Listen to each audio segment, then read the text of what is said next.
How's it going, everyone? I am Dylan, this is All You Can Board, and this is Tainted Grail, Kings of Ruin, the Prototype Edition. I want to stress it's the Prototype Edition. This is for the crowdfunding campaign that is going on, and this is a standalone sequel to Tainted Grail. Now, if you are already a fan of our channel, or if you've checked out our content before, you may have seen a little while ago, I did post a video about the reasons I don't like Tainted Grail, and that's true. The original Tainted Grail, including the expansions, I played them with a group of people. I had backed the entire campaign. I played through the expansion solo, and ultimately the game just was not for me. So we were a little bit surprised, honestly. I was a little bit surprised when Awakened Realms reached out to us to check out the sequel, because I couldn't guarantee like what my thoughts were going to be on this, because obviously I was a little bit let down by the original. But I remember the biggest thing I took away from the original was that there was a great game in there. There was also great narrative, great storytelling, so many great components, but there were specific things that were detracting from that experience and really holding it back from what I thought it could have been for me personally. Obviously, everyone's going to enter these games a little bit differently with different desires and wants and stuff like that. But for me, it just fell short in a couple key areas. I'm not going to get into them all. If you want to check out that video, I've linked it above. We're talking about the sequel today. So I was excited to check out the sequel, but also a little bit worried. Like if I really don't like this game, like what am I really going to land to this campaign? So the way I thought I'd approach this video, especially for people considering trying to, if they want to back Kings of Ruin for themselves, is especially if you were not a huge fan of Tainted Grail, or if you liked it but there was things that held it back from being the next tier of campaign games for you. Is Kings of Ruin going to be for you? Is this going to change your mind about Tainted Grail? Is this going to, shift your experience from the original? Are you going to want to play this if you didn't like the original? Or if you really did like the original, is this going to be too much of a change for you? Or is this going to be even like elevating it one step further? So that's kind of the stance I'm going to be coming in here with and approaching this video with. So it'll also kind of differentiate it from some of the other videos you might be seeing for this crowdfunding campaign. So like I said, I was not a fan of the original Tainted Grail, and the biggest reason I wasn't, out of probably anything, was the Menhir system. Now the Menhir system, as a narrative mechanic and as like an element in that world, and just as a novel mechanic, was cool. It was basically it kind of functioned almost like bonfires in Dark Souls in some ways, where it's like almost this checkpoint that you would light. So you'd light the Menhir, and all the surrounding areas that you're exploring with your characters, with your party, with your group, would now be available to explore.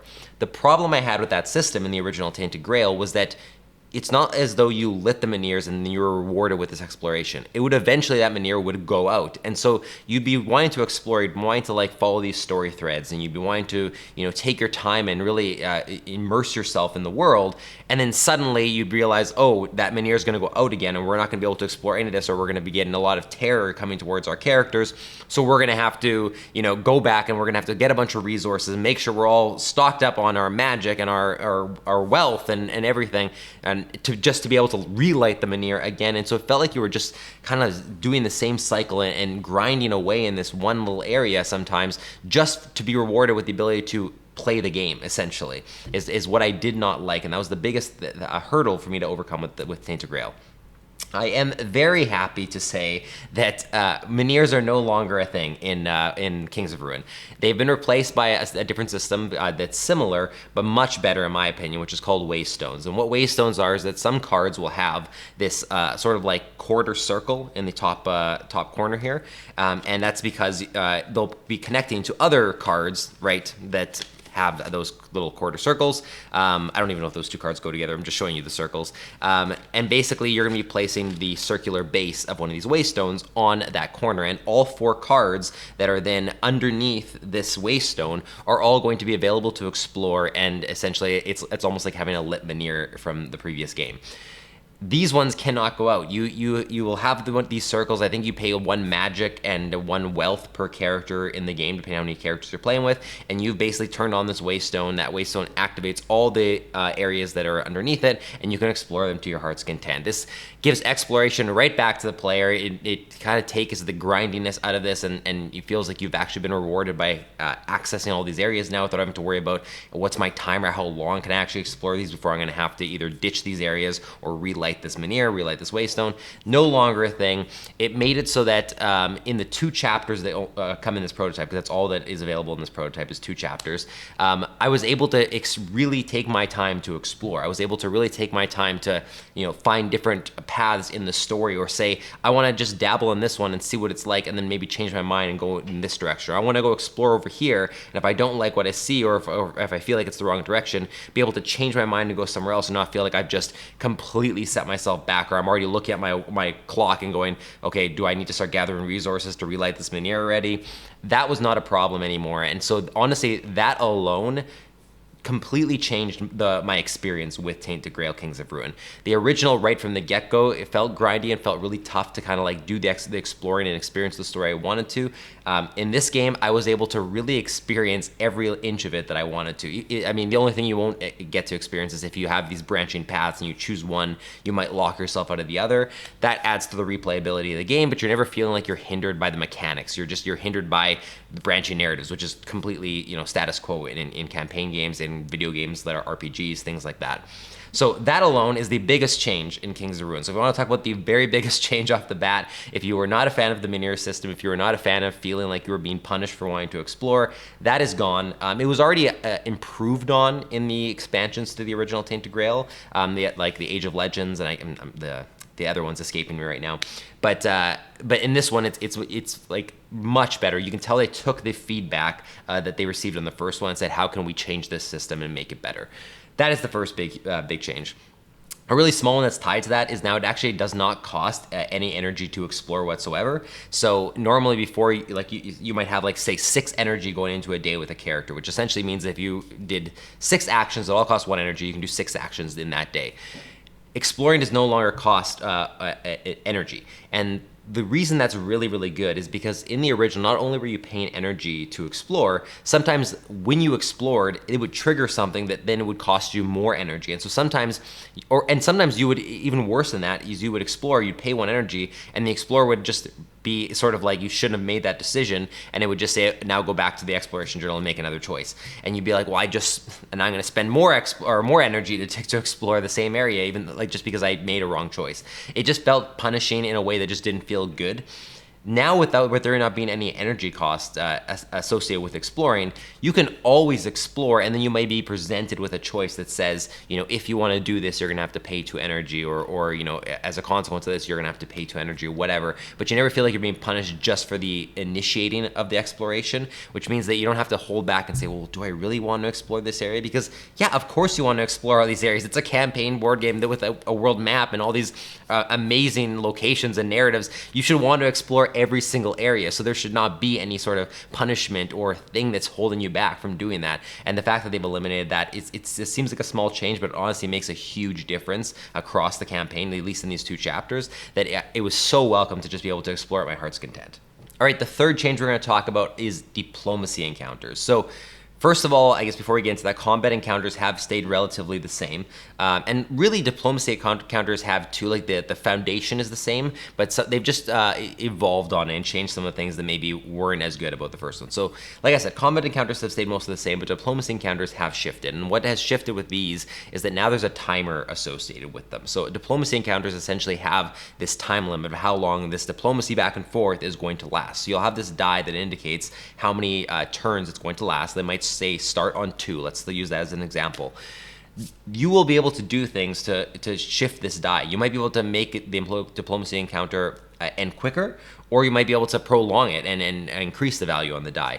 You're going to want to do either one in different situations, because it's not like one is necessarily better than the other, because what determines whether or not you defeat a diplomacy encounter is where the little marker on the left is at the end when that timer hits 0.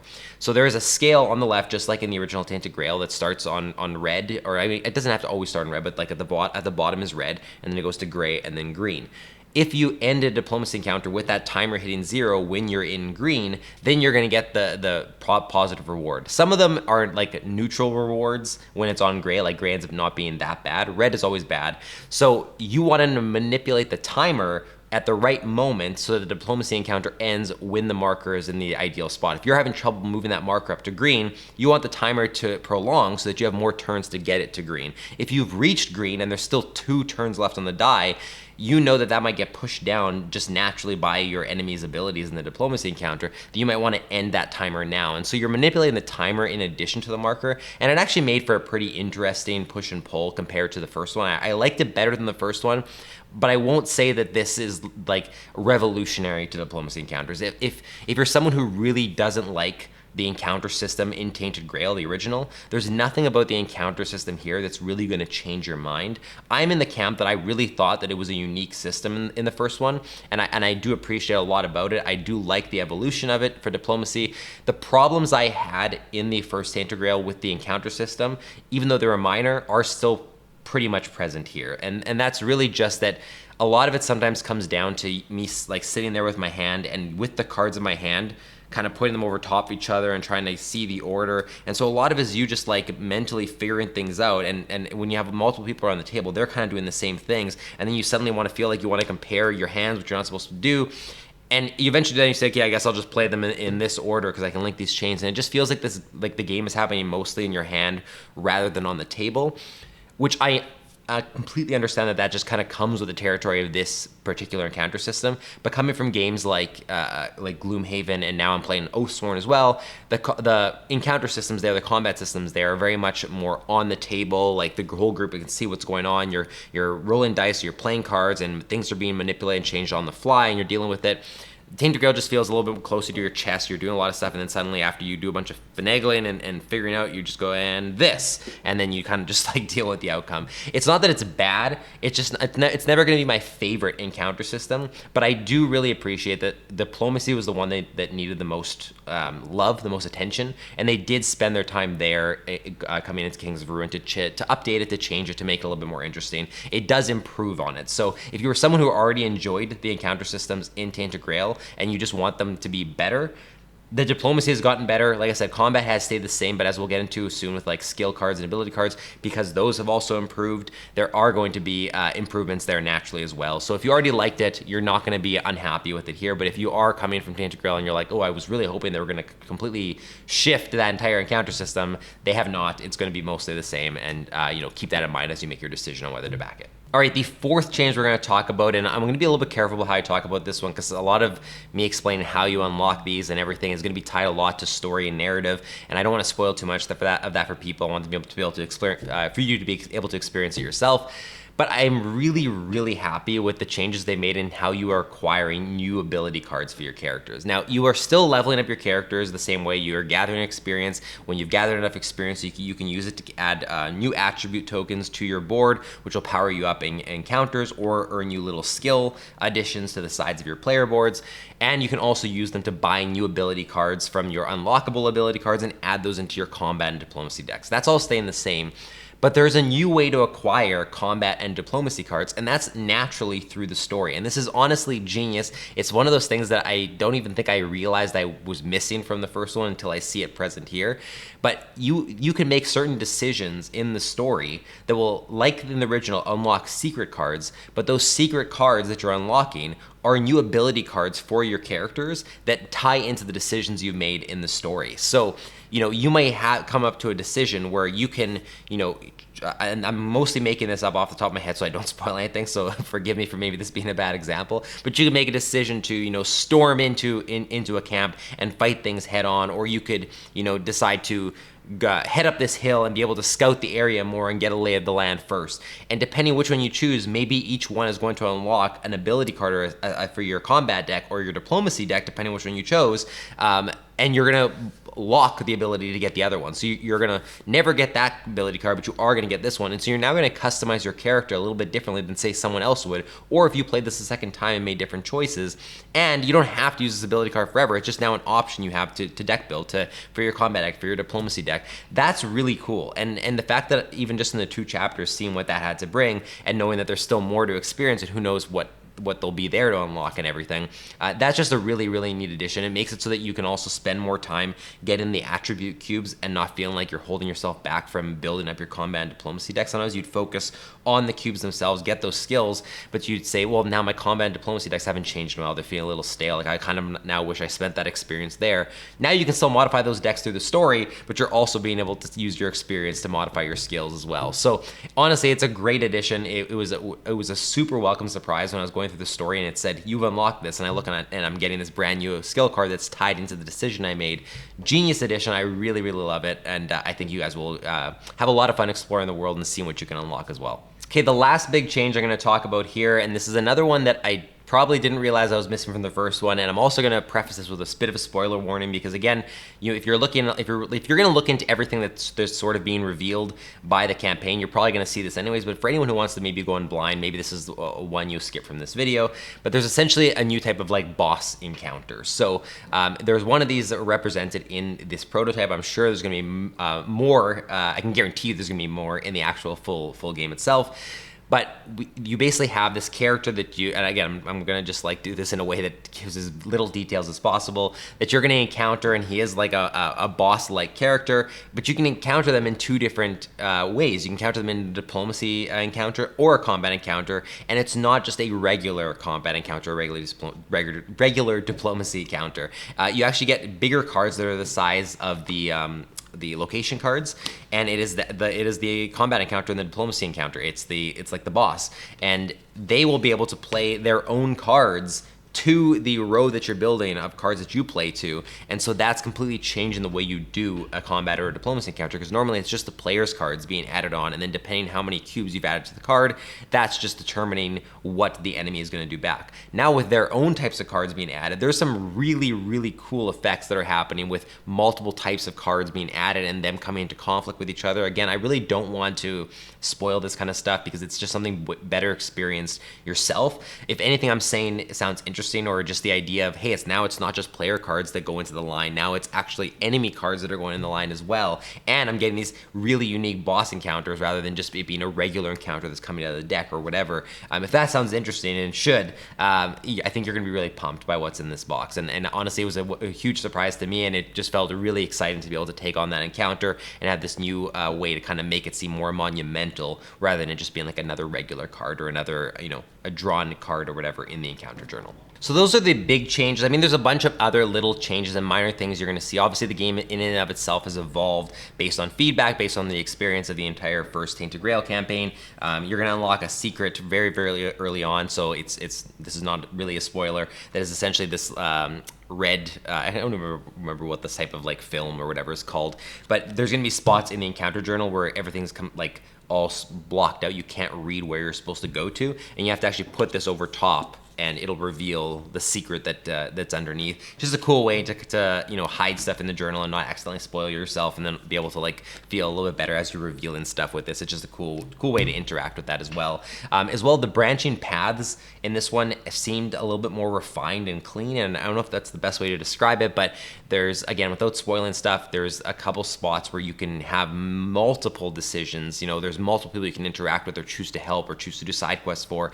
and depending who you choose to help, depending which one you choose to kind of follow, there's pretty significant story changes and consequences of what the decisions you make are. And while that was still present in the original, it just feels a little bit cleaner and tighter in this one. You can tell they've taken the experience of the first one. They've just gotten better at doing the campaign story and branching narrative. I think that just comes from doing it more and more. You can tell these are refined designers and that they've taken what they've learned from the first Tainted Grail, which is all you can really ask, whether you liked the first one or not. So the big question you might be wondering is, I didn't like the original Tainted Grail. That was my sort of general consensus at the end of having experienced it all. Do I like Kings of Ruin? I can say with certainty I like it a decent amount better than Tainted Grail. And if this was the game that I originally got, when I backed the original Tainted Grail and had a 4-person campaign going, I could almost guarantee you we would have seen the whole campaign through, and I would have said at the very least the worst result out of that would have just been, this was a good experience. It might not have been something, oh my god, this was amazing, but it would have been positive, it would have been good, we would have finished it. it has fixed all the things that kept me from wanting to come back to Tainted Grail and dedicate the hours it would have taken to do that campaign with a 4-person group. That in and of itself, like that should be the answer to the question, you know, if I didn't like the first Tainted Grail, should I at least be interested in this one? I think you should definitely be checking this out. You should definitely be reading up about it, watching not just this video, but other videos, looking at the images, you know, even talking with the designers and the publisher in the comments of the crowdfunding campaign, just to find out more, because there is a decent chance that if you were not a huge fan of Tainted Grail, that your mind will be changed by this one. It really just depends on what specific things you didn't like. If any of the things I mentioned, especially like the Menhirs or things to do with exploration and enjoying that part of the game, was the thing that held you back, it has been fixed here, and I will give them credit for fixing that, like credit where credit's due, for fixing the things that need to be fixed. One thing I actually do want to mention, and I guess this is, it's a minor spoiler. It's a really funny thing, and it just goes to show that the designers didn't take, they're able to not take themselves too seriously and realize, hey, people didn't like the Menhirs. That's fine. Let's give them a better option, but let's also poke fun at ourselves in the Menhir system and how much people didn't like it at the same time. So there's actually a point in the story where you come across, this is really early on, you come across a Menhir, like an ancient Menhir, because this takes place in the future, and it's like an ancient Menhir, and the story describes a little bit about what they were about and everything, and you have an option you can choose to do is to go inside the Menhir and check it out.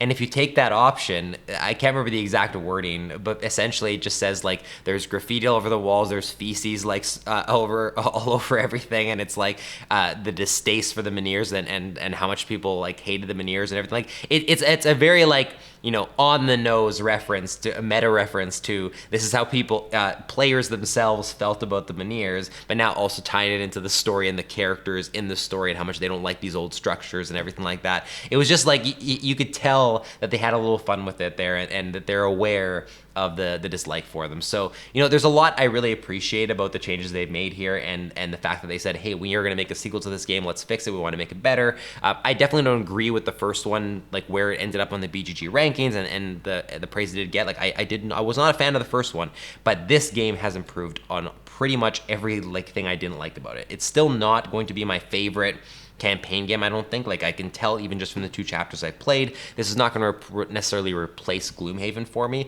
but that's not necessarily the bar that every campaign game should have. You can't just take your favorite campaign game and say, is it going to match that? Is it going to replace that? They're all going to be a little bit different. What this is going to do is have a much deeper and more involved narrative than Gloomhaven ever had, and you know, that a lot of campaign games have. And now that you can properly experience it without being punished and explore it to your heart's content and really just take in all of it and everything it has to offer, I think a lot of people are really going to dig everything that's happening in this narrative in this game and being able to experience it, you know, at their proper pace and uncover all these secrets. And you know, again, I've only seen 2 chapters of the game. I mean, there's a lot more to see as well, and I'm really excited to explore myself. That is Tainted Grail, Kings of Ruin. I hope that taking this perspective of like, hey, I'm someone who didn't like the original, here are my thoughts on the sequel, is going to be beneficial to some of you out there who either share my exact stance or are just curious, you know, like how much has it changed, and kind of honing in on that specific aspect of this. If you like this video and you like this angle, let me know in the comments, or if you want to ask me any questions whatsoever about my experience with this game, or other comparisons or other thoughts, anything that'll help you with your decision to back it or whatever, please feel free to message me in the comments. I'll be happy to help however I can. Otherwise, thank you so much for watching. And again, thanks for Awakened Realms for sending us Kings of Ruin to check out. I had a lot of fun with it, and we will see you next time.